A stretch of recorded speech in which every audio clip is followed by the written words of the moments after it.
As I look around the dais, I see all of the usual suspects. For instance, Mayor Adams. I'd like to poke some fun at Eric, but I'm going to be nice. I just want to be nice because I know what it's like to be persecuted by the DOJ for speaking out against open borders. We were persecuted, Eric. I was persecuted, and so are you, Eric. Federal prosecutors in New York served another round of grand jury subpoenas, this time directly to you in a corruption investigation that's been going on for the better part of a year now. You've made it clear that you're done talking about this, that you want the process to play out. Don't the people of New York deserve a little bit more of an explanation than that? What the people of New York deserve is a very thorough review, and I feel confident when that review is done, they're going to see that I did nothing wrong. The department has ordered Manhattan prosecutors to drop the bribery case against New York City Mayor Eric Adams, citing political motivations behind the charges. The DOJ, under President Trump, directed the Southern District of New York to dismiss the case without prejudice, meaning it could be reopened in the future. Acting Deputy Attorney General Emil Bove noted in a letter that Adams had been targeted after criticizing Biden's handling of the migrant crisis. The charges, he wrote, interfered with Adams' re-election campaign and hindered his ability to address crime and illegal immigration. Adams, who was indicted last year, had been accused of accepting luxury travel in exchange for political favors, including fast-tracking the Turkish consulate in Manhattan. He's repeatedly denied wrongdoing and cast the prosecution as political retribution from the previous administration. The case's dismissal comes after weeks of Adams publicly aligning with Trump's immigration policies, attending the president's inauguration, and lobbying for a resolution. However, federal officials note the case will be reviewed again after the 2025 mayoral election. Adams, now free from legal peril, shifts his focus to what's expected to be a tough re-election battle as crime, immigration, and past scandals continue to weigh on his approval. Judge Dale Ho, who has heard the case in Manhattan federal court, will still have to sign off on the dismissal, but that appears to be just a formality, with prosecutors saying they have no intention of continuing the case. That is absolutely crazy. I'm sorry, that is crazy. I was kind of throwing out there that he's gonna probably get pardoned anyway if he gets convicted.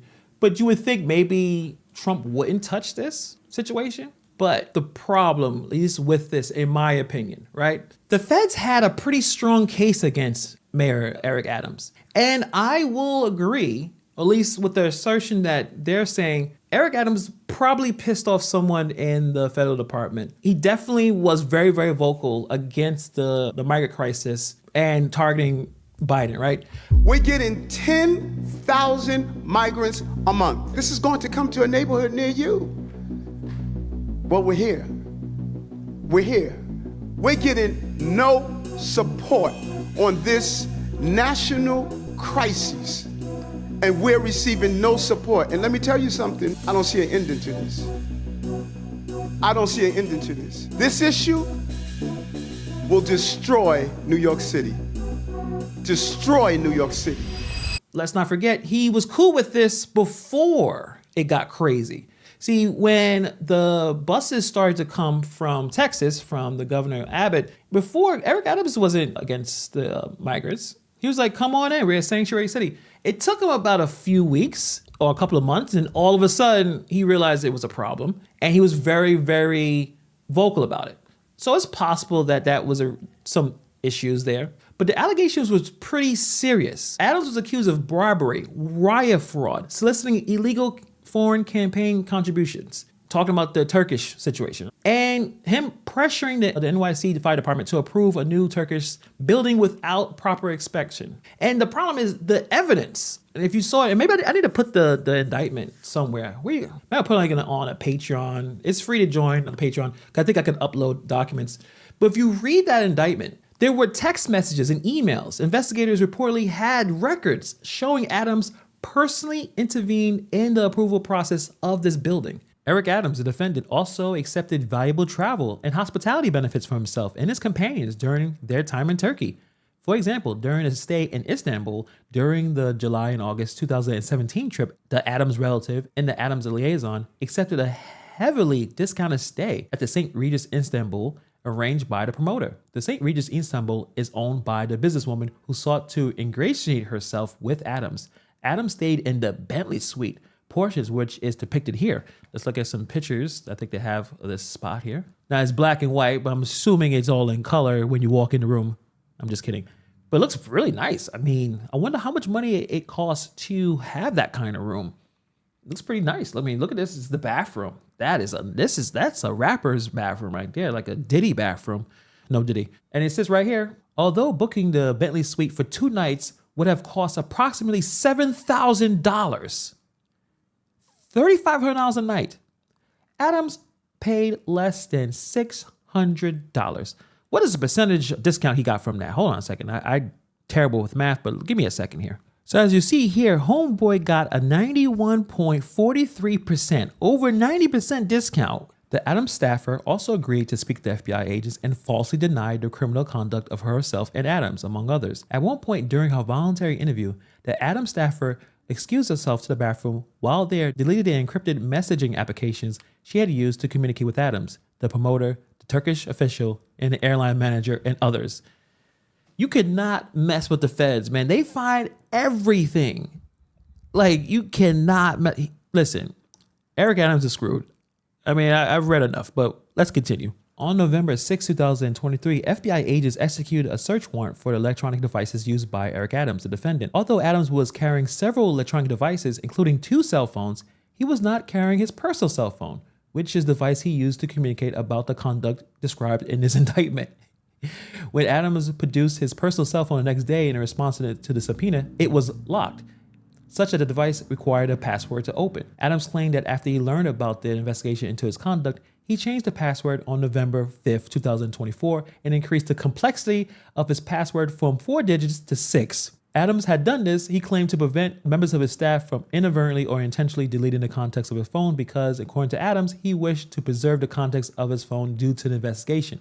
But Adams further claimed he had forgotten the password he had just set and thus unable to provide the FBI with a password that would unlock the phone. These city officials that were with Adams quit. They were quitting by the week when he got hit with this federal indictment. So several key officials were allegedly cooperating with the feds. The feds also was tracking the campaign contributions, the donations linked to the Turkish businesses and foreign interests. Adams had flown to Washington, D.C. for a publicized official meeting, but upon learning about the search, Adams canceled that meeting and immediately flew back to New York City. Businessman 5 also agreed to speak to FBI agents and acknowledging that he and his employees had contributed to the 2021 campaign.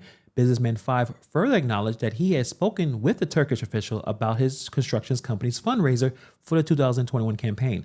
But Businessman 5 lied in order to conceal the straw donations he orchestrated, falsely denying that he caused his construction company to reimburse his employees for their contributions. So all of a sudden, they're like, yeah, this was just political motivated. Eric Adams is lucky. He is a lucky dog. I'll just say that. He's probably thanking the Lord that Trump won. Because if Trump didn't win, he probably would have been indicted and probably been convicted. FBI raided a bunch of associates. They raided, I think it was a chief fundraiser at one point. And to say that this was some kind of rush job, political hit job coming from the feds, the federal prosecutors, I think, took about a year before securing an indictment. This wasn't something they just did in a few weeks or something. So I'm just wondering, how can they convince us with brains that the charges were dropped only on the fact that this was politically motivated? They're saying that this distracted Adams from handling crime and immigration issues.